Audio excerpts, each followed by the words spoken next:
Hello?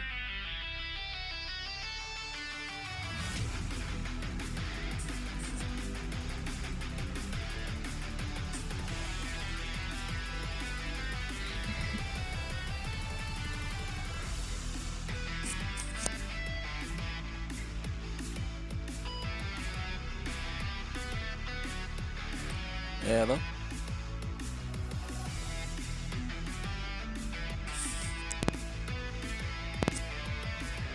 Is this thing working?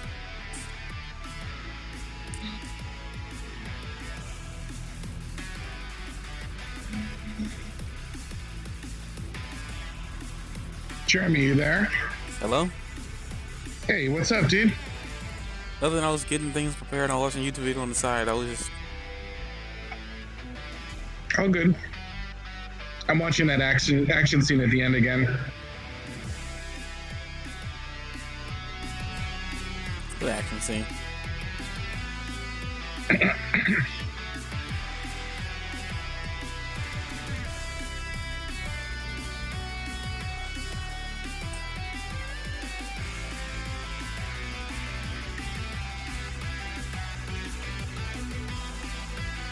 It's amazing that all those guys they take on are just pawns of Overhaul. Yeah. I completely forgot about them until I saw them again. The big guys seem pretty tough.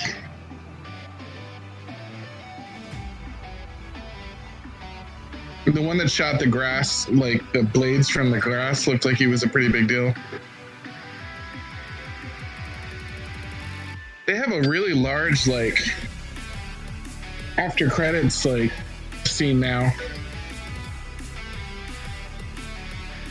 Like, they kind of force you to sit through the credits because there's a huge plot piece at the end of each one. You don't really have to look at it. I mean, you'll get caught up by the next episode.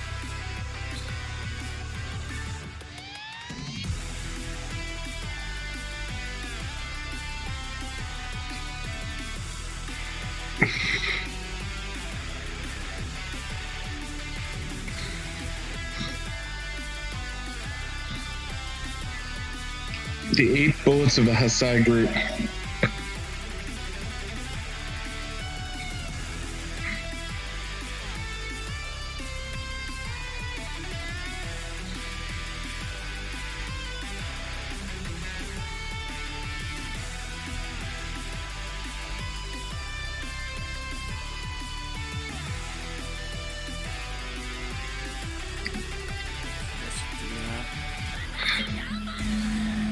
Perfect timing.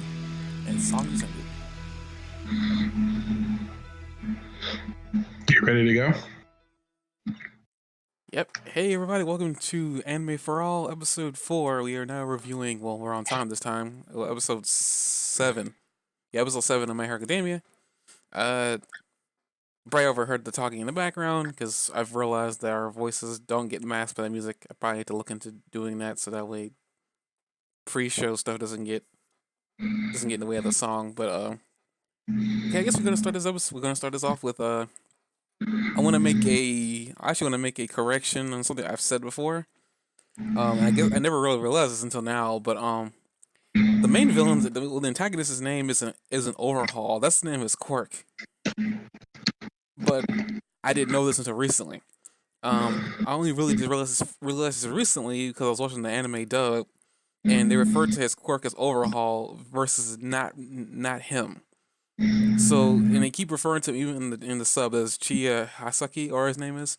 I never realized that, so that was a mistake on my part. His name is not Overhaul. Well, he doesn't have a villain name. He doesn't have a villain name as far as I can find. His quirk is Overhaul. So that this assembly and re-symbolization, that's the Overhaul. Oh, okay. So I don't know if that makes it lamer or. Interesting. But the What only is problem, Gran Torino doing in this episode? nothing. He doesn't show. Well, we'll take that back. He's doing something. He's doing some like background like reconnaissance. So he's doing something important. Because I remember when they said he wasn't available or something like that. Yeah, he was And I'm doing some. rewatching the episode. He was doing some reconnaissance. You saw him in the episode. He was talking to one of the police officers. He's doing Yeah, something. I had forgotten about that. That's cool. So I mean, yeah, he isn't available because he's doing that. Um, but yeah, this entire episode is essentially them trying to get their ducks in a row, and essentially the big crux of this episode is Midoriya and the gang, unfortunately, unable to tell or talk about their secret mission, because of things they've agreed to, and it's just that the information isn't important to everybody else. So we see interactions with them in the school and they're doing their daily activities, which is something we don't see a lot of them doing half the time. And by they, I mean Deku, Uraraka, Froppy, and Kirishima. Wait, did you just almost mispronounce her name? I almost mispronounced her hero Wait a name. minute, sir. I almost mispronounced her hero name. Her Wait a actual minute, name is sir. Sue. Her actual name is Sue, sir. Would Her you please actual apologize to the spirit of Froppy for me? this fanboy over here. This fanboy. Excuse me. Don't gaslight me. You're the one. Like I am sorry. I almost mispronounced her name, which I don't know how I did that because I've been pronouncing her name correctly all these freaking years. Jesse, do you hear that? I'm waking Jesse up. She's trying to sleep. Why are you in her? Why are you in the bedroom with her? Actually, Yeah, don't answer he that. partially mispronounced Froppy's name. He went Fru and then he went Froppy. Yeah, Jesse thinks you're a jerk. It sounds like she He doesn't won't even care. apologize. She's trying to He go to won't sleep. apologize. He won't apologize. I've already apologized. He did? Yes, I said I'm sorry. I mispronounced her name. I don't know how I did that when I've been pronouncing it right all these years. I That's know. literally what I just said. You can go back in the on the podcast or whatever this is. It's in there. Yeah. But All right, Jay Remy. uh yeah, sorry, Kirishima. These guys aren't able to talk. We actually had a funny scene. At least it was funny in the. I've noticed that which is weird, but Bakio's lines are funnier in English than they are in the sub, and and this is pretty evident here. What's not really that funny because like in the dub he's like, "What are you guys hiding? Like, what kind of training are you doing?" It's just kind of funny with the way like how his words come off in dub versus in sub. Unfortunately, I don't know how his words sound in sub because I didn't watch it. I actually watched it in dub because I kept on seeing there were simul dubbing in this show at the same time, which is actually quite surprising. At this point, they usually stop that. It's possible to get the dub version of this. I've been only watching sub. Yeah, you can watch the sub on the dub online, On Verge? not on Verve because Funimation is no longer a part of a part of Verve anymore. This is something they cut ties with last year. I knew that for Dragon Ball, but I didn't know that for this. Funimation owns My Hero Academia, the license. In the US. Yes, they're the ones that dub it. So anything that they dub got taken off of Verve. Mm-hmm. So you can watch the You know, sub. I'm not gonna implicate where I'm watching it because of legal reasons. I will tell you that where I'm watching it later. I'm not gonna implicate myself. So it's kind of cool though. what? If you say it just right, dub it sounds like a frog's noise. Dub it, dub it, dub it. Of course, bring us back to Froppy. Mm-hmm. Back on to but yeah, we see their school. We see their school life because we don't see that enough. And then I guess one of the more interesting, I guess, conversations that is actually had, or non-conversations, is between Deku during lunch with Ida, because Ida kind of repeats what Deku told him during his little stint with Stain, that he's here for him if he wants to talk, which unfortunately he can't talk because he's agreed to not to. Mm-hmm. So that makes things even weirder and worse for him in the long run. And Todoroki, which by the way, it's kind of funny. Like I said before, the differences in lines and sub and dub. Todoroki, which is kind of funny, that he says Deku's been acting a little edgy, which is kind of funny because like Todoroki is like the king of edge. Mm-hmm. And by edge I mean they're very grumpy half the time, and they're easily irritated. Uh, so it's just one of those things. It's kind of funny that like he says that to Deku, even though like Todoroki spent most of the series that he was introduced into it as an edge lord. It's only recently where he kind of came out of that. Um, I don't know. I think he's more calm than, for example, Ida or Bakugo. I don't think Bakugo's edgy. He's just more like excitable because like he believe like because like I mean Bakugo, his personality kind of came from being I mean like what his mother said, he was praised a lot when he was growing up. It wasn't until he got to high school where he started meeting people that were on his level, Mm-hmm. and some much better on a higher level than he is. So like that was more of his personality. And Ida was never really edgy at all. Like he only really became edgy when it dealt with his brother, and that was a complete personality shift. He almost always has a stick up his butt about something. That's not edgy. That's just like that's just Bipolar. that's when I bipolar. It's just more of a him. He. I mean, his brother said he acted like a robot, which is probably the best way to describe Ida. Is that he acts like a robot sometimes, but it wasn't really until his brother got involved and got hurt that he acted like a human being. Was really upset. Mm-hmm. That was the only point where he was actually really edgy, and and it was only edgy because he wanted to be the one to take down Stain, which was unfortunately poor So decision on his part. when you're saying edgy, you're kind of saying like angsty. I wish I could. I mean, I wish it was. Like there are characters that are like this that I could tell you, and but at the same time, you don't watch a lot of shows that I watch, so I don't Mm-hmm. know who I could even like. Is there somebody in Piccolo. Hero's Journey? I know a lot about Piccolo. Of course you do. Was he? You seen Dragon Ball Z? Maybe there's a character in there that I could pull out. Piccolo. Well, like Teen Gohan when he was Super Saiyan 2. Like that kind of like he's cocky and arrogant and stuff like that. What's a better way to describe edgy? Let me look the definition up. Just let me see. Okay. See edgy definition, just so you can get a good definition, because I don't even know how to really describe it. Yeah, like I said, like tense, nervous, or irritable. Like they're just like they're always like by themselves. They're always like having. It's like how Batman is always like he's like what's the word? Because like they describe Batman this way and a lot of heroes this way too. But they're like on their own loners. Like they always got some problem or something like Lone that. Wolf. Yeah, lone wolf type of people. Like they always have a problem or something like that, and they're always alone. Trying to do things by themselves. They're not trying to really accept help, and they're not Right. really easily. They're not easy people to befriend. In a way, it sometimes takes getting in their personal space to be able to befriend them.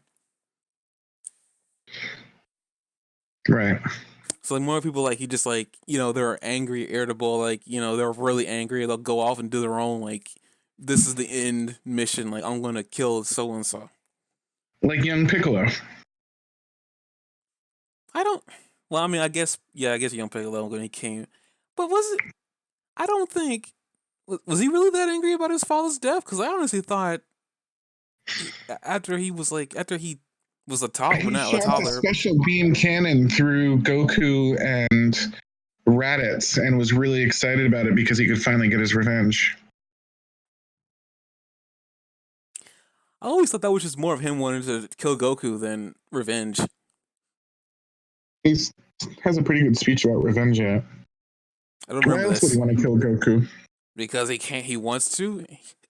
It's in his DNA. That's how King Piccolo made him. Like King Piccolo literally said, but right before he died, when he filled that egg, that he was gonna Mhm. put all the good genes in him, and also program his kid to go after Goku when Mhm. he was old enough. He literally, that's There's what a King Piccolo literally did that. there's a theme in Dragon Ball Z, probably just Dragon Ball Z, but also a little bit in Dragon Ball, where people that were created by somebody else with a purpose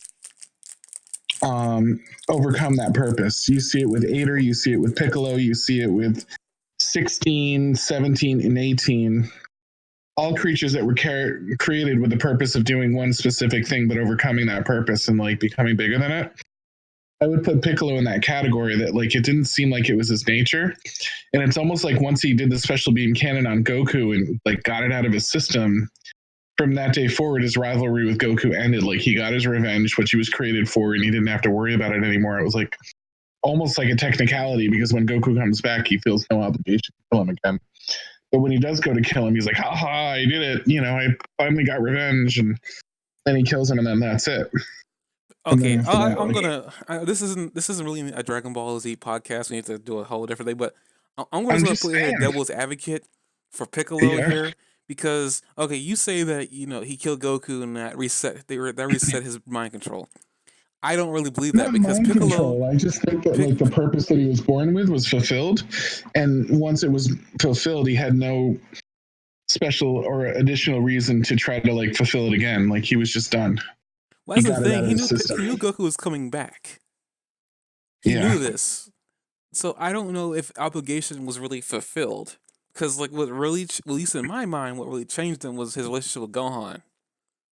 That's really what, in my opinion, really changed him. Because like he wouldn't have died for anybody, and then he suddenly dies for Gohan. Like he suddenly gets in the way of a blast that could kill the son of his mortal enemy, who at I first he was don't going think to try to Piccolo ever kills groom. anybody except Goku though. Hmm? Like I don't remember Piccolo killing anybody but Goku in the whole series.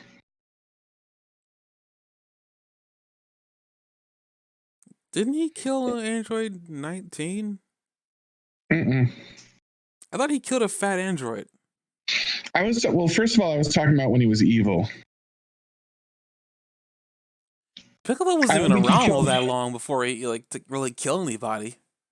Well, they show scenes of him kind of like rampaging through the woods and stealing food and causing mischief when he's growing up. Wait, I thought But he did kill somebody. I don't think he did. No, I thought he I think killed he that just little like girl he came across, didn't he? I think he caused some problems. Like I think he set houses on fire and stuff like that. But I don't remember him ever actually killing anybody. I thought Piccolo killed a little girl that he came across in the woods. Oh no, he didn't kill her. That's when he first started being exposed to human emotion. Never mind. Mm-hmm. That was his first interaction with human emotion. So never mind. Right. Like his nature was not his father's nature at all.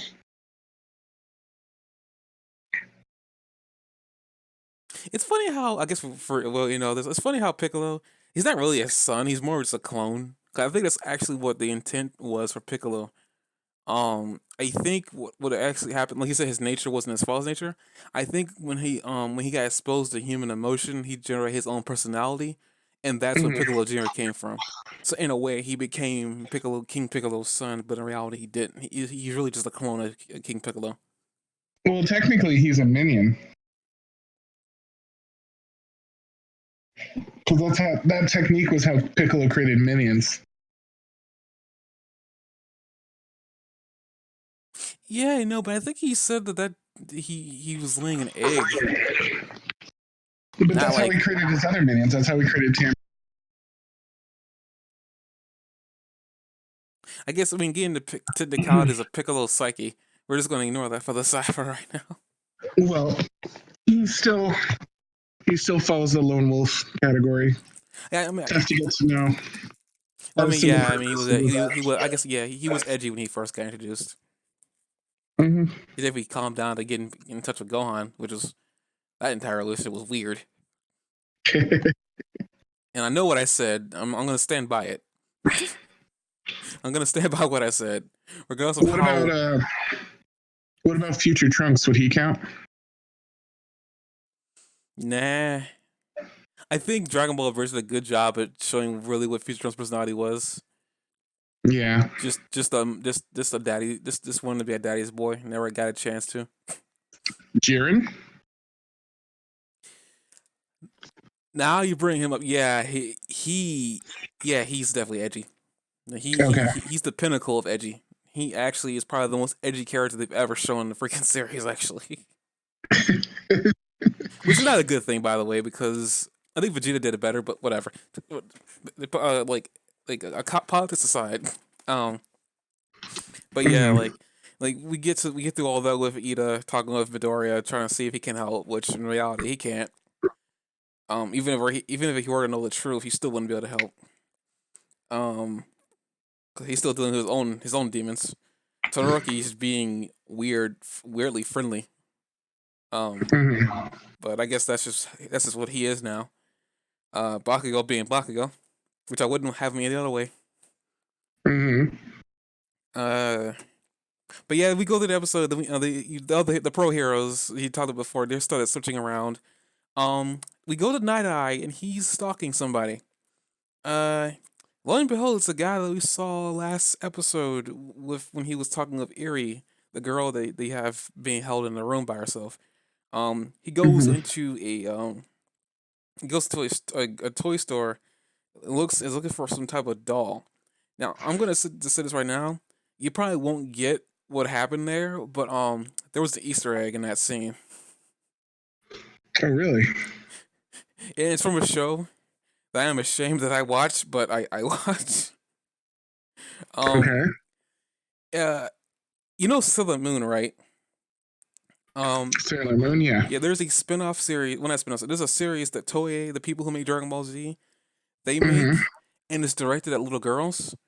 Um, but it's like they include martial arts in it, and like street martial arts to an extent, and it's called Pretty Girls or something like that. I forgot. It's like I know it's called Precure in the real world. I forgot what they called it. No, they called it Glitter Force, which also is and also nod because like I said before, this show has been made in Japan. The people who made Dragon Ball Z, who like animate Dragon Ball Z, animated Mm-hmm. this.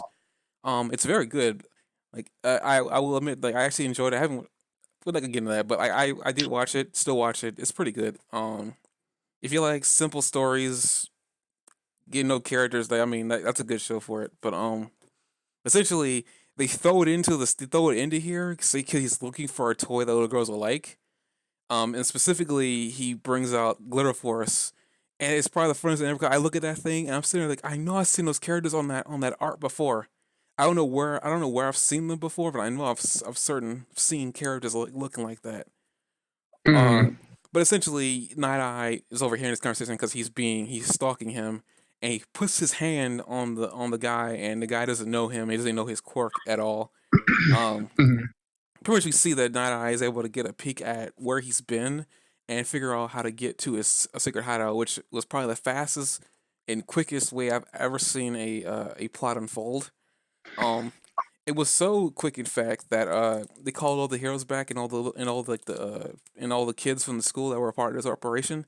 And one of the pro heroes, the one who's putting up with the kids slowing down the operation last episode, was upset that he still used his quirk.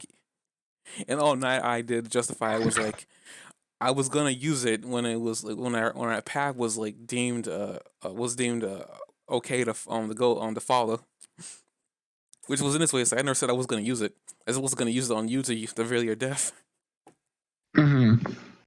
And that was kind of funny. It was like I guess a little bit of Night Eye's personality shining through that. He's not always gonna be truthful with you, even if he is trusting you.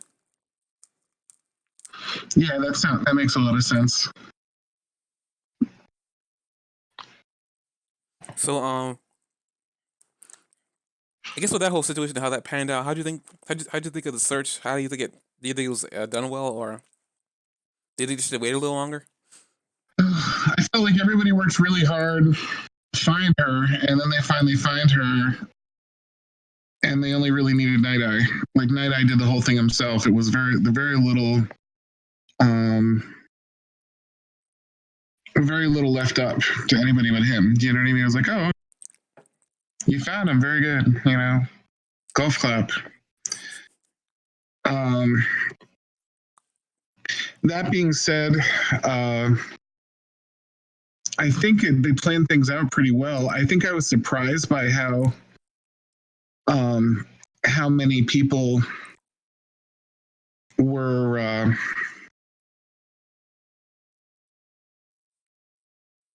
I don't know. I like they were like spying on each other. The chessboard was all laid out for both of them. Like they knew where he was, and they figured out where his base was in relative ease. And then, um, in a very intuitive lead. I mean, you're just like, aha, someone bought someone that doesn't know what the hell he's talking about bought some, child's toys. And, even just to think of just trolling the local toy store, you know what I mean? How long can you hang out in a toy store before, as a middle-aged man before people get suspicious? And, I'm sorry, and that's just funny. That's the funny thing I think about. yeah, it was like this middle-aged man in a black suit with creepy glasses, like hanging out in the pink girl section of like the store for hours and hours, just waiting for someone that doesn't know what they're doing. It's kind of interesting, but I don't know. That being said, like he figured it out and they figured it out, but then the other people were right on top of what they knew and didn't know right off the bat too. You know what I mean? They're like, aha, the police have been moving and there's a lot going on and blah blah blah. And then when they're down there in the after credit scene before the next episode scene, they're like, oh, they probably know about this place too, and we've got to get out of here and everything else. It's like everybody kind of knows what everybody already knows. You know what I mean?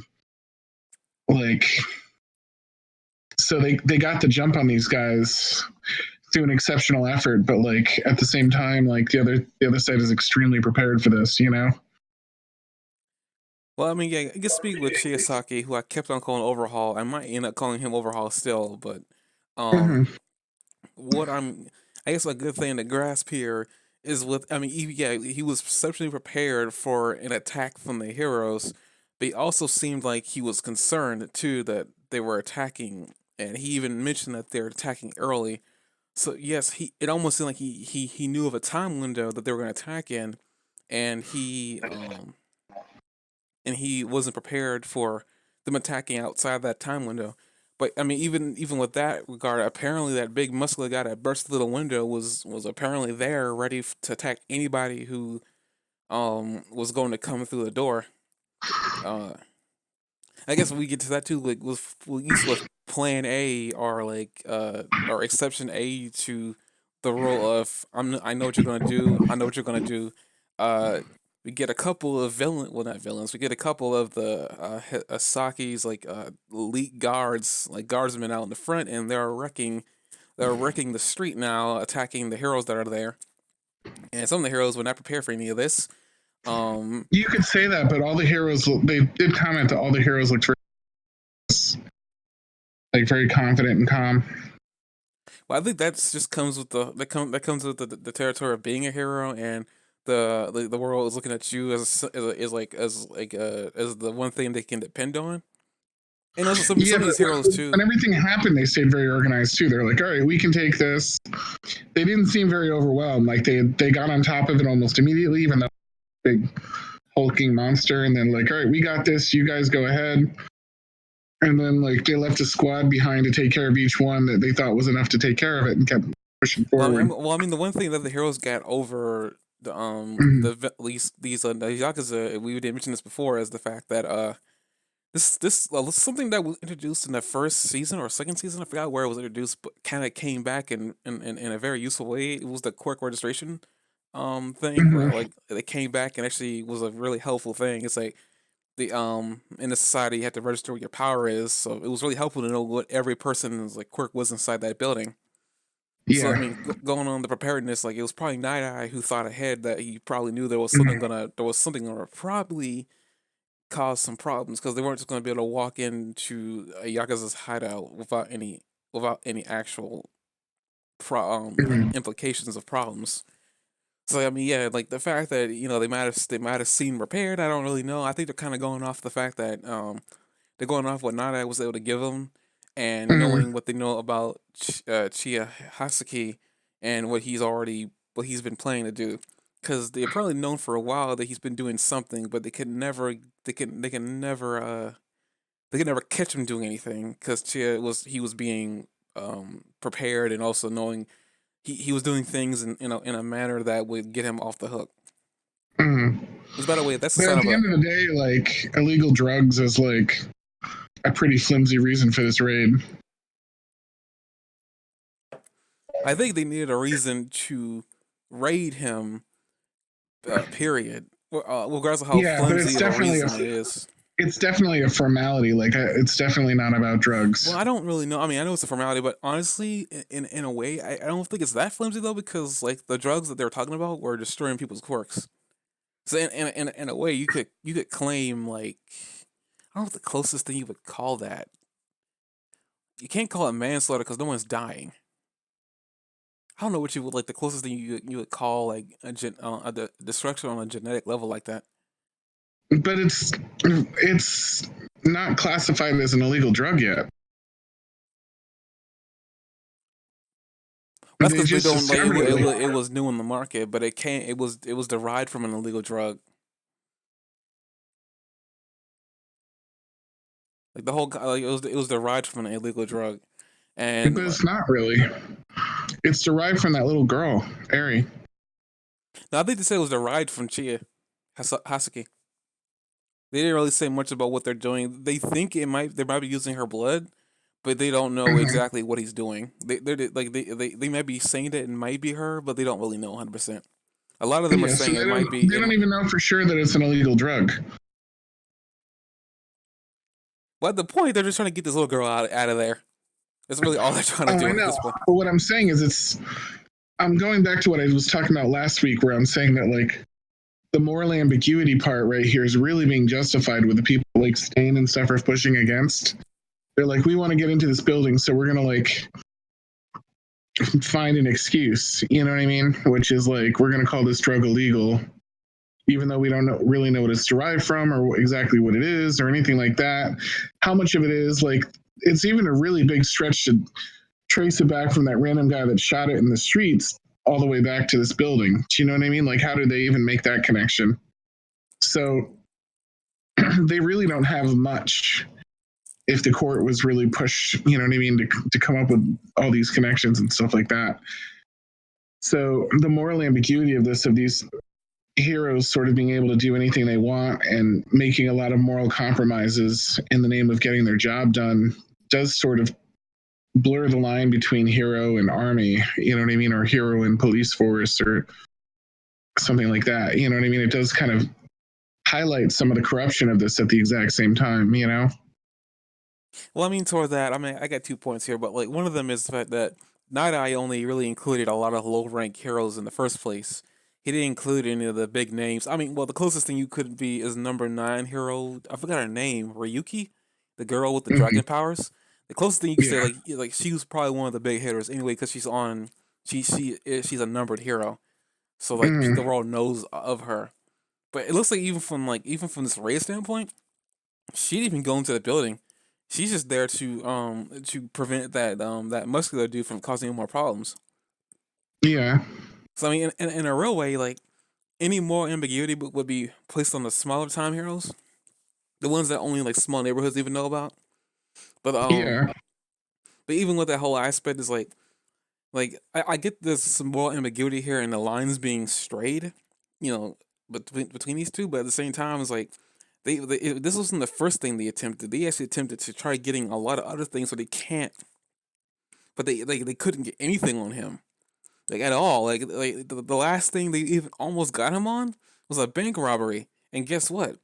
He got away because he didn't steal any money. For whatever Yeah. reason, he robbed a bank with a couple of people, only to get away with nothing. First, either there's two things wrong here. Either the cops are really bad at their job, and there was something there that they could have found. This is probably true.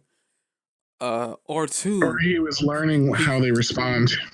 that is also true that he knew he was trying. He was scouting everything out to know how the world worked because he was a yakuza. He wants to bring them Yeah. back. So this is one of those things where I don't really know because it's one of those things like I don't like it makes absolutely no sense that he would like other than to send a message that I know you know of me, but you can't get me because I'm gonna make sure that I don't have anything on me that would implicate me.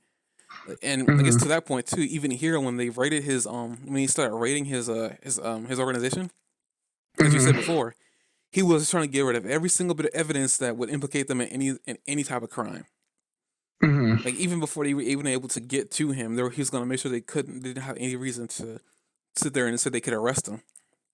So Mm-hmm. in a real way, if he succeeds, he could easily implicate that the heroes are like throwing their weight around and cause even more, like in more like public image to get for the public image or they already tarnished public image to get tarnished even more. So in a real Right. way, he like if he can get away and also make his message known that heroes busted in my house and I wasn't doing anything wrong. It was actually he wasn't doing anything wrong. He was actually sitting there when somebody busted into his front door. I mean, Right. semantics aside, all semantics aside, uh, he was in his house doing whatever, and then somebody bust down his door. So I mean, in a real situation, they're in the wrong, but because they have a subpoena or whatever they got, they can do that. Hmm. Plus, also before they were able to do any of that, they also got attacked themselves. So there's also some blurred lines here as for like what they could have done and what they should have done. But at the same time, it's like more McGilty aside, like they were trying their best to do, like at least for like I could tell, doing their best to see if they can get him on anything else because they weren't really breaking into their how it wasn't their first decision. At least as far as I could tell, I'm not sure if it was their first decision or not, but they couldn't get him on anything else. So Right. like it was this is their best shot, morality aside. They're really there. They risk I it. know. It just again and again, I'm watching that. You know what I mean? Continue that pattern. That's all. But I think this, like I said before, I think the author does a good job at showing, I guess, the problems with the society that they have right now. Because Yeah. really, in reality, all My Hero Academia's world is Earth if powers had just got implemented centuries earlier, Yeah. before lots of technology got implemented. Because like I know smartphones are in that world too, so they at least got to be like in the mid 2000s. I don't know I where didn't know they would be. Smurfs were in this universe. Hmm? I didn't even know Smurfs were in this universe. So wait, what? Repeat that again. You said Smurf phones, right? Yeah, as far as I can tell, I mean, I think in last season they were on full display. As far as I can tell, I mean, I think Midori even had a touch phone, a smartphone. Did Papa Smurf have one? Who? Papa Smurf. Did Smurfette have a smartphone? I was wondering if you're going in a Smurf direction. I was concerned at where this was going, and now I know. Sorry. Are you okay? Are you tired? Oh no, I'm just talking about Smurfs. That's all. Actually, I never watched any of the Smurf movies. So they probably did. I don't even know. We should start a podcast on Smurfs. I'll leave that to you, and I just won't be a part of it. Why not? I don't really care much for the Smurfs, and I haven't watched the Smurfs since I was in elementary school. I don't remember that All much right. from watching the Smurfs. Uh, I think is there anything else besides? Well, I guess we could talk about like Chia, being the guy he is and having, I guess, backup plans for backup plans. We see that his grandfather is still alive or almost alive or on Mm-hmm. life support. Um, so we see that they're trying to humanize the antagonist here and giving us a reason to sympathize with him. Mm-hmm. You see that his grandfather's on life support now. We don't know why he's there or even why he even went to him in the first place. All we really know is I that saw that and immediately thought, oh, he has a father. he has a what? Wait, what? One for all. All for one is kind of a father figure. You know what I mean? And then I saw this guy and I'm like, oh, he has his own father figure. I guess that's true. I mean, it's more of a grandfather figure, but we see his grandfather in a room by himself, and he's like, "We got to make a move. I'm so sorry." So it's like they try to humanize him in a bit with showing that he does have somebody that he cares about. So Yeah. like, I guess it's like, okay, well, he's not such a bad guy, right? I don't really know because I mean, at this point, he's done a lot of like he's done a lot of things to make sure he doesn't get caught, and all of a sudden, heroes are busting down his front door, and now he's gotta get out quick, Mm-hmm. which is funny in its own right. And for what it's worth, he wants her to be happy too. Like he doesn't. He's like, oh, so she doesn't want to run away, but like at the same time, he just put her in a cage or something. But he does have limits to how badly he'll treat her. Ari. Uh-huh. I mean, it seems like he wants to use her for something, and he must be want to use her for a court. But she's not happy, but at the same time, he's hardly like chaining her to a wall in a cage or something. Like he gives her a nice bed. He is really strict about having someone in charge of her that want to try to keep her happy. You know what I mean? To the point where he killed somebody that didn't keep her happy. Like he could just say, "Well, there's no way you're getting away now, jail cell," you know. But he still wants to give her things that make her comfortable. I mean, that is true. I mean, that, like I said that earlier, when he went to that toy store to get her a toy. Uh, and apparently, yeah, I mean, he does give, like, from the looks of that room too, it is very comfortable. He's given her a lot of things, to make sure that she wants to stay, which is Mhm. looks like it's the goal, that so she won't run away.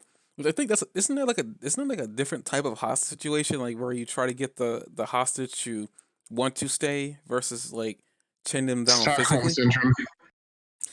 I wasn't trying to go there, but I think we'll have to go there.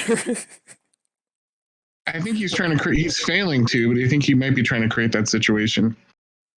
Yeah, I guess that's true. I mean, she definitely did run away. But honestly, he still got a hold on her, because I mean, he can make her do what he wants just by fear alone. So, Grade's also another thing, I guess, going back to that whole episode where he did use fear on her to get her to come back to him. If you Mhm. look at her when he was about to take his glove off, it almost seemed like she almost had like PTSD. Like it was so bad that she literally ran away from, our heroes in making, to protect, them. Like Mhm. that was more like a more like a jerked, like she like got jerked away from them versus just walking away from them at that point. See, so he might have inadvertently created some little, Stockholm syndrome, because um she doesn't try to get away that often, and it seems like the times that she has, he's always gotten her before she's able to get too far. Yeah. So it seems like she's got a little bit of it. It's just like it's not like full on progressed. Like I'm in love with you, Stockholm syndrome. Right. So it's like she like That guy's name is Overhaul.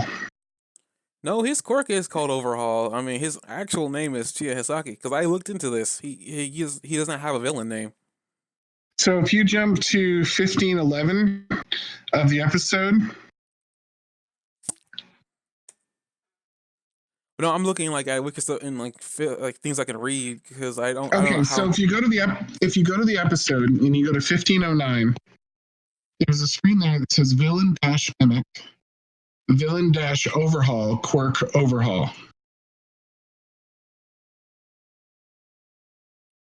That's weird, because I went everywhere else. They keep on referring to him by his name, and they never call him Overhaul. They call his quirk Overhaul, though. I'll send you a screenshot of what I'm looking at.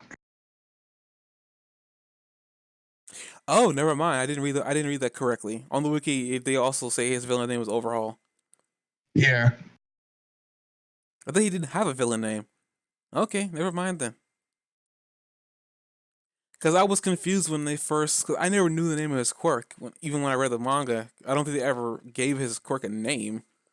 Uh-huh. So I don't know if that's just an anime thing that they're doing, but I don't know, because like on the wiki, his quirk is called Overhaul. So I don't know what's Uh-huh. happening here. Maybe I'm not remembering the chapters I was reading correctly, which is probably what it comes down to.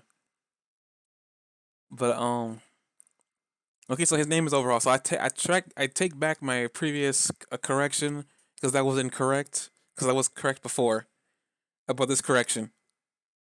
Uh-huh. I think I just screwed myself over. Okay, but well, whatever his name is, it doesn't really matter, because like he's the antagonist of this arc now. Uh, but yeah, this is about it. Like I mean, like I said before, they keep on showing us the I guess her little backstory, so they don't have to go into in depth in the anime because no one really cares about her backstory. It's more just trying to get her out of there now. Well, I don't know. I can't say that nobody really cares about Aries' backstory, but it seems like it's very simple and simplistic. She was just taken from her parents who were killed, obviously Mm-hmm. by him at some point, because she was very young when it happened, and now she's older now, probably like maybe 1 2 years older now Mm-hmm. from when it happened. So, but yeah, she's a little bit. I don't think they ever showed her again in this episode, did they? No, I don't think so. So we don't know how she's doing right now. I guess another thing too is like I guess for talking about people in particular, like I know how last week you said that you weren't really feeling Little Million, and he seemed kind of one note. How do you feel about him now? I mean, now you've seen a little bit more of like I guess that he does feel responsible, and his a little bit of his unhappy or his like I guess his sad part of his personality. I mean, do you I still don't not know. like him that much, or do you just not care? Huh? It's not that I dislike him. I'm just not excited about him. There's nothing about him that really compels me. Are you excited at all about any of the big three then? Because if you're not excited about him, I mean, I think you probably be excited about any other three, other two either. He's my least favorite of the three. Who's your favorite? Um, Possibly the female. The other two I like about evenly though. I don't know. I mean, out of all of them, I feel like she's probably like maybe the more one note character. I don't remember anything about her that could definitely change when this anime continues. But I think it's uh, the fact that I know less about her that makes me feel like she has more potential. I know more about him, and the more I know about him, the less impressed I am. With her, I feel like there's still a lot of room for plot development and character development and stuff like that. Actually, make her a lot more interesting. but that's the thing. I don't think they ever do much with her. Now, And so far, I'm trying to remember if they do anything, but I'm drawing a blank because she's not that memorable. Her quirk is cool, but what's and your quirk again? I think it's spiraling energy or something like that. Like she Mm. specifically controls spiraling energy. And I guess the other things I don't understand her quirk that much. I guess the other thing too, I don't really understand her quirk that much. Mm-hmm. It's one of those weird quirks that they put in there and they give some specifics about it, but they don't really. It doesn't. I'm checking to see if I can read something about her quirk without any spoilers. It's called wave motion, is what it's called specifically. Yeah, I'm checking it. France Nijiri the ability to convert her vitality into energy that she can discharge. Wait, so she's converting her energy into actual energy? Wait, what? So she's peppy for a reason. I don't remember them ever saying that. This is actually weird.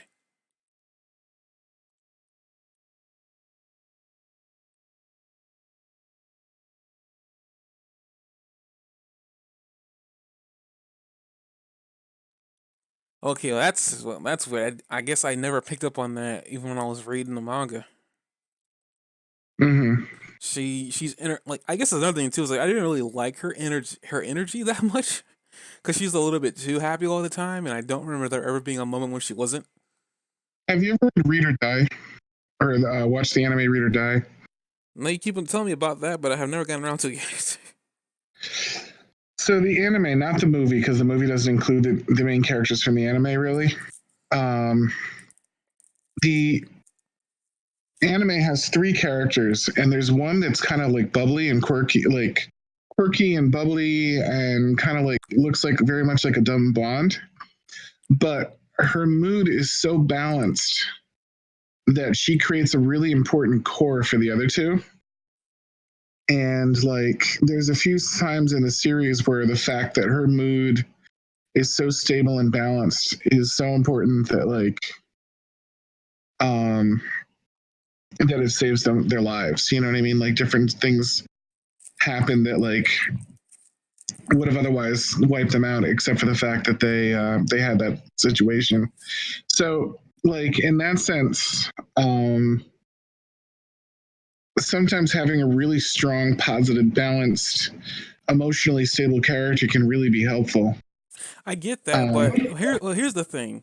If I it's mean, actually something I like about Froppy. Like, I know I joke, but one of the things I legitimately like about Froppy is that everyone has some sort of swing in their personality in some direction. But Froppy, I would say, is probably the most emotionally balanced of the characters.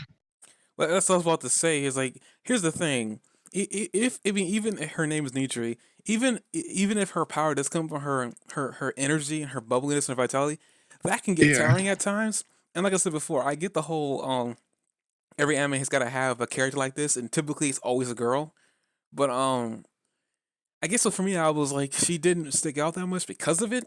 And as you yeah. said before, Froppy and even Uraraka, for that matter, fill that role. Like, I guess is why they had them tag along with her. Maybe it was one of the reasons why they decided to pull those two in particular. Yeah.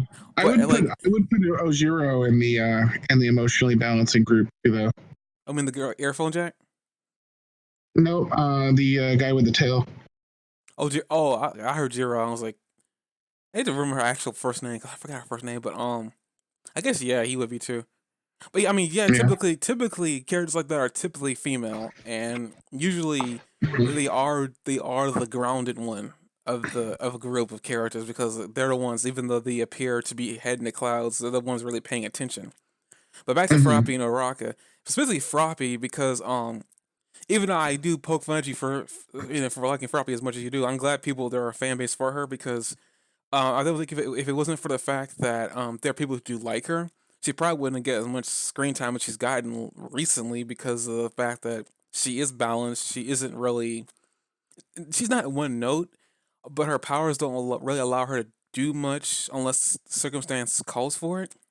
She has a super diverse um, set of powers, and if she was a little bit more like if you took Eraserhead's personality and put it in Sue's body, like Eraserhead could do incredible things with his style and his intelligence using her diverse set of abilities. You know what I mean?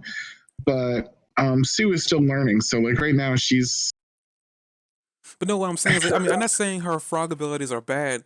I'm just saying that uh, from what I've seen of where she's been and where yeah, she's excelled, yeah. her abilities are only for right now. Now, maybe golden age soon is what I'm gonna call, when they're adults. Golden age soon.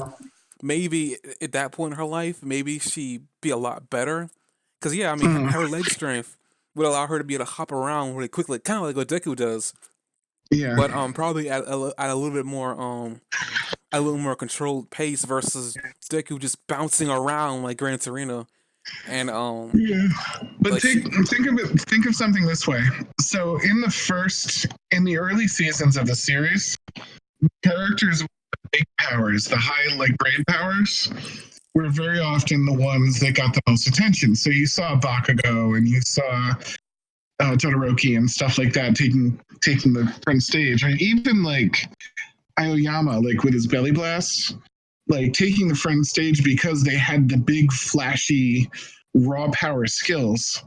And I think what we're going to start seeing as the series continues on is that the characters that don't have as flashy of a skill, but like are very becoming very proficient at using their skills in a smart way, are going to continue to take like the front stage. And I think that's why they took Sue and Uraraka, who are really smart with their abilities, but like not necessarily so flashy or filled with raw power, and put them in the front. And even Kirishima has a fairly one note ability. Do you know what I mean? But like, I think they're trying to take these characters that like have. I mean, Kirishima is pretty emotionally balanced too, for what it's worth. You know what I mean? He's one of the few that was able to friend Bakugo and so forth.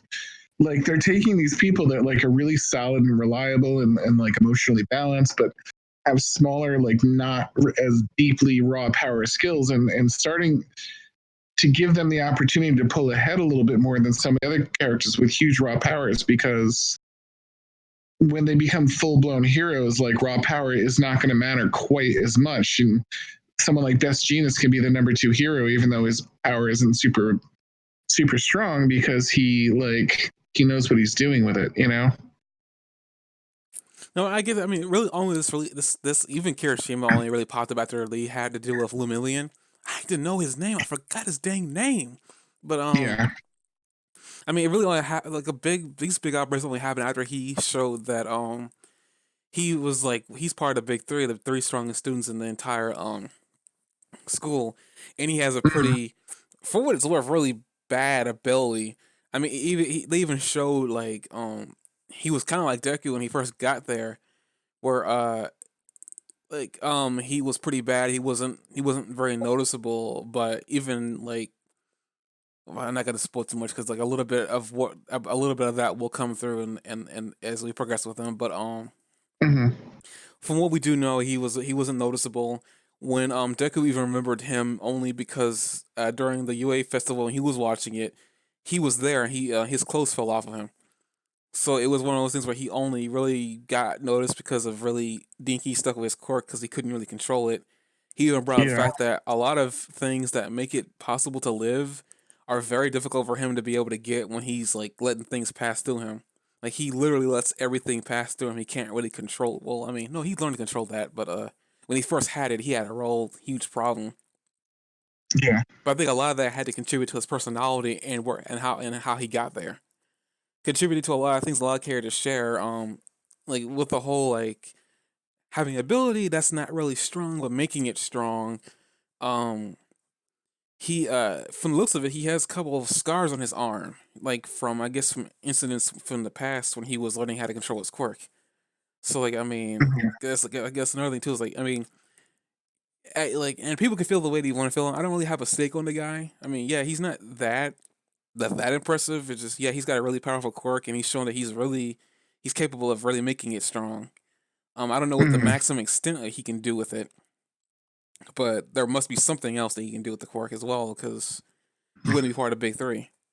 If it wasn't for that. So I mean, yeah, like I said before, it's not. It's I may have made some complaint about. I wonder like why was it that they chose Uraraka, and so it was more like I wonder.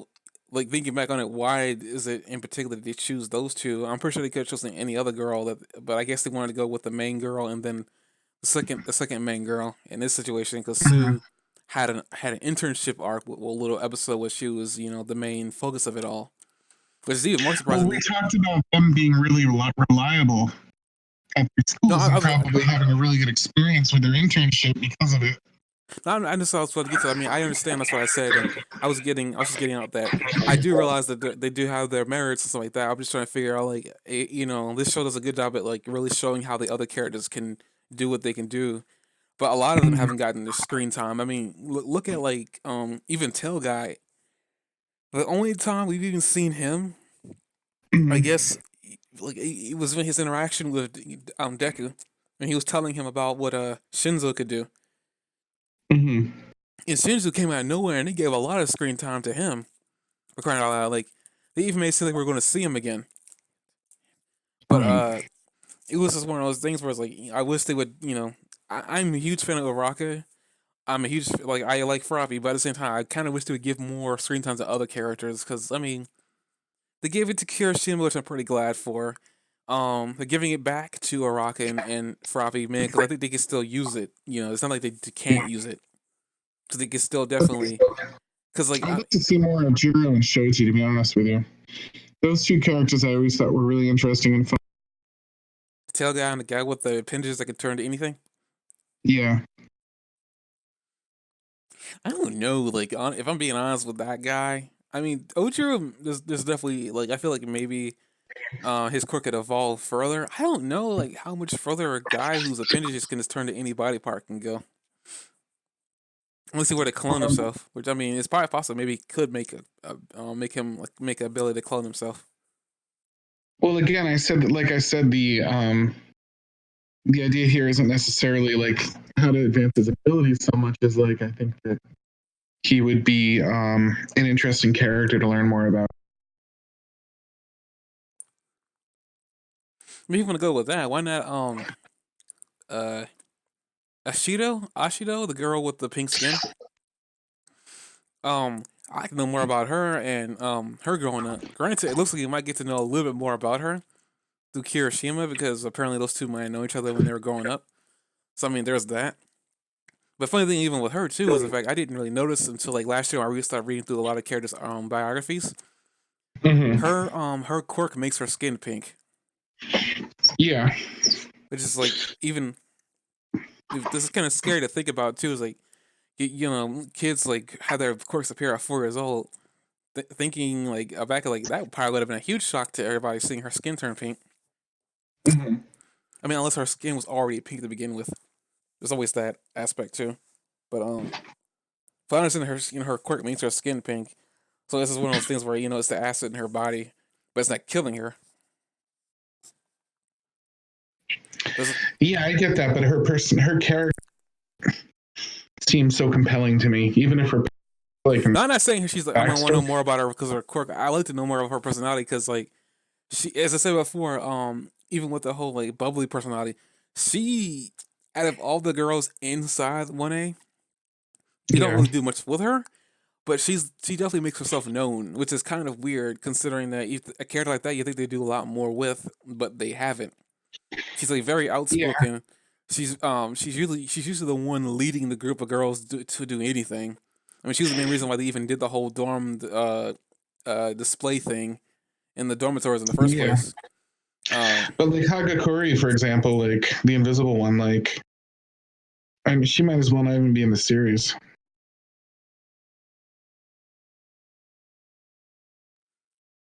I don't know. I mean, they probably need to do more of her. I don't know what like the biggest problem with her would be we can't really see her. The only time we can see her is when she's wearing things.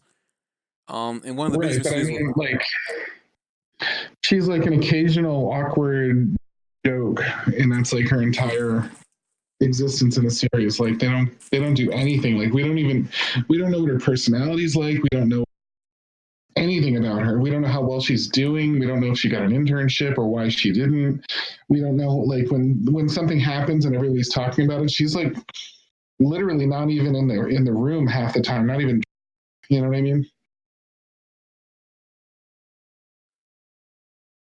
I guess I don't really know. I mean, I kind of want to have all the characters still there because they were introduced for a reason to begin with. And I'm pretty sure that like he's just Yeah. probably waiting for some type of situation to come up where he can use her. Because I mean, she was present for the first 2 arcs. I mean, for the first 2 seasons, and then I say she just kind of fell to the wayside. But I guess there's Yeah. only much you can do with a character who's just paying homage, in homage to Invisible Woman. Another th- Yeah. and another thing I definitely did, I mean, interesting thing about her is the fact that like her was really a he at first, and then he changed the gender because there wasn't, according to him, there wasn't enough female representation. So like, I mean, I guess there's that. Hmm. I mean, I think even Froppy was supposed to be male, and then he changed the gender. I think. Yeah, it might have been Froppy too. I'm thinking about it. If you had to switch the gender of another character, which one? Uh, Either direction. uh, well, I got a couple. I mean, Bakugo mainly just because it'd just be funny to see a female Bakugo having all those problems. Just with the Hmm. just with the occasional period joke thrown in there, but uh, um, I guess Todoroki would be kind of interesting because I don't know. Here's the thing with Todoroki and his family. I don't know if Endeavor was trying to have a male kid. From the way it was being put, he just wanted to have a kid with 2 powers. So it'd be kind of interesting to see how he would treat a daughter in the situation that Todoroki's in. Hmm. Maybe he would treat her differently. I don't know that. So I'm not gonna sit there and say it'd be interesting to see that because like there's gonna be a lot of abuse jokes thrown in there. Not funny by the way, but it'd be interesting to maybe to see that. Um, I think Sero would make a pretty seamless transition to female. why's that? I just don't think his person. I don't think his gender has very much. I think that the character could be drawn slightly different, female, and it would be a pretty. That would pretty much be it. I don't see him do a lot of stuff that has anything to do with gender. I mean, I was avoiding this one, but really, it just be the only real reason why I want to see his gender changed is because I just want to see the type of like it's Mineta, and I'm gonna get into why here. Mainly because he's the obligatory pervy character they have in any anime, and usually those characters are always male. Every now Uh-huh. and then, and it depends on the anime that you watch. Every now and then, his character could easily be female. In those situations, things get so bad. Um, when it comes to pervy female, a lot of people probably don't see this type of archetype because it gets so bad sometimes because I always say this. I've always said this to people I've talked with. When it comes to like what a guy says to a woman, like what he'll say he'll do to her, but when a woman says what they're gonna do to you, things can get very, very, very detailed real quickly. So in a Really? situation, I feel like Mineta just be like I said, only for the comedy aspect of it all. Like, what would a female Mineta be saying, doing? Like, I guess Momo. We were gonna talk about girls who turn to males. Momo mainly just because the whole shirtless joke. At this point, I honestly, in my honest opinion, too, her quirk would probably be a lot better and be better suited if she was male. But she's female, so Mhm. and it feels like too her power, like because she needs to have bare skin to use it in the first place. Like we had that one Yeah. episode where she was opening her chest cavity, her shirt just to get bandages out, and you saw Todoroki turn away as a joke of saying that he probably shouldn't be looking, even though he was looking for a half second. uh, and then her clothes always come off too. Well, they came off a lot earlier on, but they stopped doing that, which is I guess a good thing later on. Mhm. So I guess it's one of those things too. Is like her power probably better suited to be a dude. But they chose female. I mean, kind of interesting too. Maybe if she was male, her personality would probably be different. I don't Mhm. know that for sure, but like I mean, because she kind of suffers from like she kind of suffers from like you know uh, she doesn't have a lot of self esteem. And you see, and funny thing about that too is the fact when she first got introduced, you would have never picked that out about her because as She before, was a hot shot that didn't have to take the test. well, yeah, that too, and she knew a lot. She knew a lot about even like small tests that a lot of the other students that were below her wouldn't even know. So it's to me when I first saw her too, it's like oh she got a little bit of spunk. She's a smart pants. Okay, I wonder where this Mhm. is gonna go. And then she fails the tournament. She fails the tournament, and then her personality takes a complete shift. She's not sure of herself anymore. Um, it's just one of those things like it was kind of shocking to see that kind of happen, but maybe it was always what she was like. Because even with that whole her problem with like self confidence, um, like in an episode where they're doing some tutoring, she was very happy and like they were saying she was bouncy, she had a lot of energy, she wanted to help Mhm. people. So it was kind of weird that she has a lot of all these emotions in her, but like the one that we see the most of is her self doubt. When in reality, she would probably be the most helpful hero out there when she goes full time. Yeah. So like it's like one of those weird things where I guess it's like she has a really helpful quirk. It's not overpowered. It's very balanced. She has to use her fat cells, which is kind of the reason why Mhm. she's as fit as she is. So she's literally one of those people that you hate because she will never gain weight. So it's one of those things where like she can eat all she wants. She doesn't gain weight, but she'll still have the fat cells there she can use to make anything. Just makes her more powerful. So it's like one of those things like I don't know like what she'd be like if she was male. Would she still have that self doubt problem? Because I mean self doubt isn't gender specific, but it's just one of those things. Where I'm wondering did they make her that way because she's female, or was there I guess a story they're gonna go with her? Because like I mean I then you don't know. paired it over with Todoroki, which is even weirder because like Todoroki spent most of the season he was introduced in being the one, pretty much being the Deus Ex Machina. Like he was just so dang powerful, you didn't know how you could beat him. Right. And he was smart too. He's not just powerful, he's really Well, I mean, smart and like I mean, calculated. I don't think I had to say that because a lot of the powerful characters are intelligent. Like they're not dumb. Like, I mean, it's just one of those freaking things that a lot of the powerful characters are intelligent. So I don't But think I he's really. also really creative with his powers Well, and when he's using versatile. ice, when he's using ice, let's be specific. When he's using ice, Right. he's really creative. He's more brute force with fire, but it's really Hmm. weird. Granted, because from what we understand, he was learning how to use his fire side when he was growing up. So I don't know, like, it seemed kind of weird. I Yeah, guess he maybe. never developed his skills with it like he did with the ice one. He overdeveloped ice, underdeveloped fire because he refuses to practice with it. Well, with that, we might be seeing a little change in that too. He might start practicing with it. Yeah, Midoriya definitely contributed to that. I guess we can talk about Midori here too. I guess it's like I don't. Okay, here's the thing: even with changing his gender, I don't think it would Hmm. change much. It'd just be like we got the obligatory female main character here, and that's about it. I've seen like female versions of Midoriya all over the internet. Hmm. So Rule 34 does apply to him heavily, unfortunately. And actually, Rule 34 is applied to Bakugo and Todoroki too. So Oh there's God. that on the internet.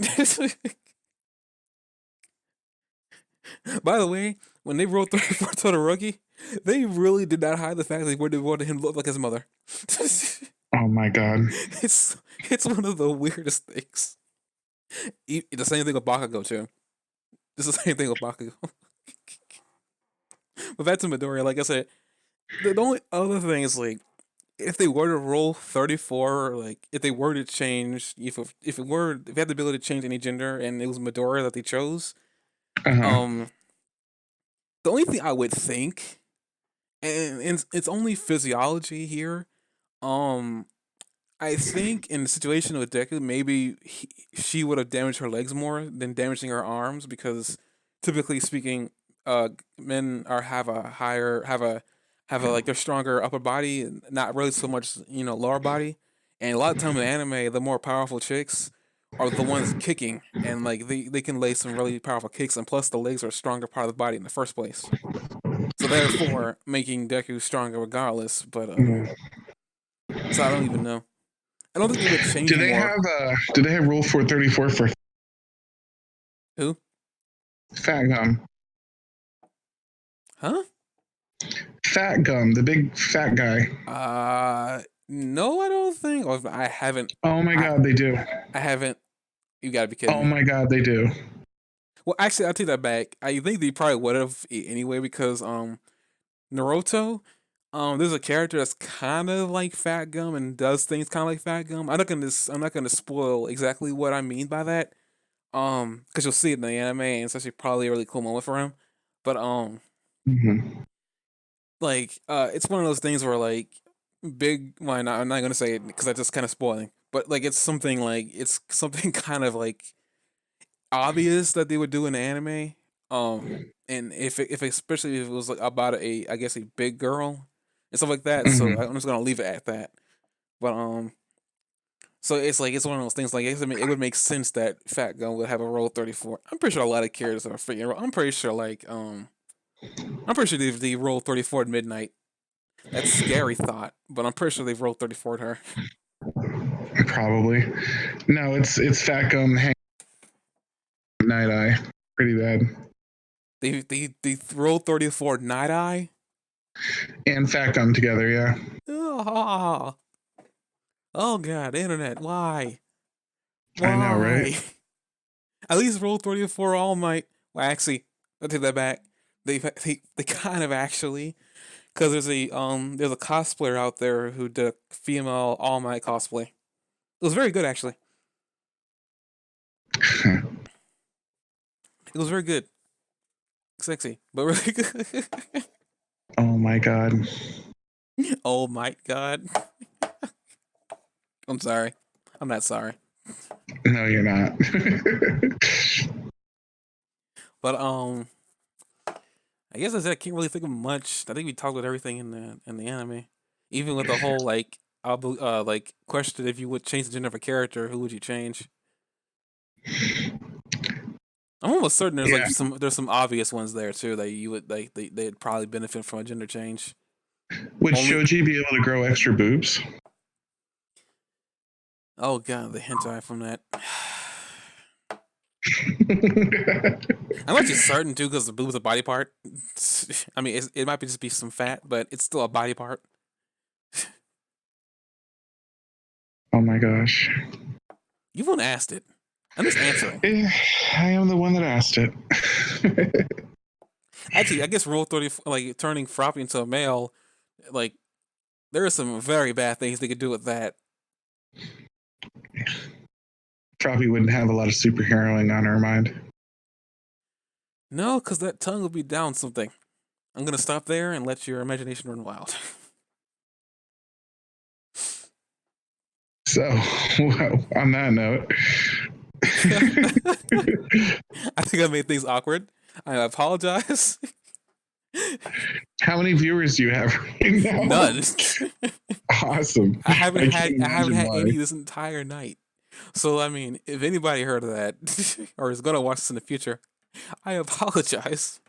I also apologize for any kid watching this and it got me on speaker. Because if you are, I'm pretty sure your mother or your father is looking at you right now with a belt. And for that, I apologize.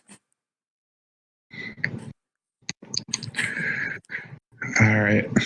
I should go to sleep pretty I'm, soon. I'm gonna end that here because that was very bad. We'll be back next It week was for fine. episode 8, and we'll be dealing with the raid of the Hasake House, or I can't pronounce, like overhauls and base operations. See you guys then.